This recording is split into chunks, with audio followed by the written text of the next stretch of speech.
নমস্কাৰ বন্ধু বান্ধৱীসকল, আশা কৰিছোঁ আপুনি সকলোৱে ভালে আছে। আজি বহুত দিনৰ মূৰত মই এটা ভিডিঅ' লৈ আহিছোঁ। এই আৰু আমি এটা ভিডিঅ' লৈ আহিছোঁ। আজি আমি আহিছিলোঁ এটা বিশেষ কাৰণত গুৱাহাটীলৈ, কিন্তু হয়, বিশেষ কাৰণটো মই আপোনালোকক জনাই আছোঁ। কিন্তু তাৰ যোৰহাটৰ পৰা ইয়াত আহি পালে আমি বহুত কষ্ট পাইছোঁ আজি, আৰু এই কষ্টখিনি কেলৈ পালোঁনো, কিনো হ'ল ইয়াত আহি, সেইখিনিকে দেখাই মই ভিডিঅ'টো বনাবলৈ লৈছোঁ। ইয়াত দেখিছে, এয়া চাহ লৈ আছোঁ, ঠাণ্ডা পানী এইটো বেগ এফালে, আৰু ভাবিলোঁ সেইকাৰণে অকণমান স্মৃতি থাকি যাব ভিডিঅ'টোৰ জৰিয়তে, সেইকাৰণে ভাবিলোঁ এটা ভিডিঅ'কে আপলোড দি দিওঁ আৰু ভিডিঅ'টো আৰম্ভ কৰিছোঁ। তেনেহ'লে ব'লকচোন আমাৰ এই যাত্ৰাৰ আপোনালোকেও ভাগ লওক।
খেল এখনৰ কাৰণে ভৱিষ্যতৰ খেল আছিলে, কিন্তু এটা দুৰ্ভাগ্যবশতঃ খেলখন নহ'লে, আৰু আমি আহি পোৱাৰ পিছতে আয়োজক কমিটিয়ে জনালে যদিও তেওঁলোকে কিবা এটা নিয়ম কৰিব, যিটো আমি যোৰহাটৰ পৰা ইয়াত আহি পালোহি আৰু ৰাতিপুৱাই আহিছোঁ, আমাৰ ছাত্ৰ ছাত্ৰীবোৰ আহিছিলে, সেইকাৰণে আপোনালোকক সেয়াও অকণমান দেখুৱাই দিওঁ বোলো, বোলে সিহঁতে কি কৰিছে সেয়াও চাব।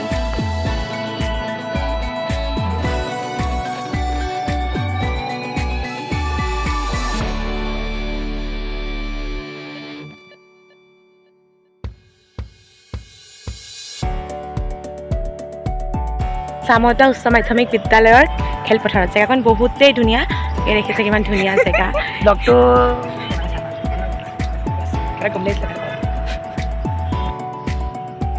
এয়া মই কি চাই আছোঁ সেইটো চাওক আপোনালোকে। এইফালে পাহাৰ আছে, এইফালে ঘৰ আছে আৰু ৰাস্তাবোৰ আছে, কিন্তু ইয়াৰ পৰা দেখিবলৈ ইমান ধুনীয়া হৈছে। ত' আপোনালোকক মই ভিউটো দেখাই আছোঁ।